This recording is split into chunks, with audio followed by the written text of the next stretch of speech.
نزن بیناموس، نزن روانی، سردرد گرفتم. جانم چه مرگته؟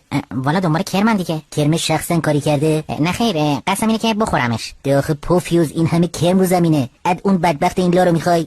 مگه رو زمین کرمه؟ اصلا رو زمین کرمه، اینجا عجیبه. من واقعا شرمندم. من طبق آموزه های پدر خدا بیامرزم عمل میکنم. ای ریدم به قبر پدرت که پدر خدا بیامرز منم آسایش نداشت. لطفا مؤدب باشید. اصلا الان چه وقت خوابه؟ من خواب نیستم، کورم. خب اگه کوری چجوری میشنوید؟ بیا اینقدر سرتو کوبیدی به این درخت که یه پسخوری شدی که مؤدبم حرف میزنه. آقا شما اصلا تو لونه من چیکار میکنید؟ تو کی؟ اینجا لونه منه. یعنی چی؟ 3 روزه هیچی نمیگم.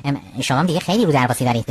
ببخشید من کورم. اصلا کوری میبینی که میگم کورم، یعنی آدم کور باشه ولی پسخول نباشه. ما رفتیم. خب مگه کوری؟ آره بی پدر، آره.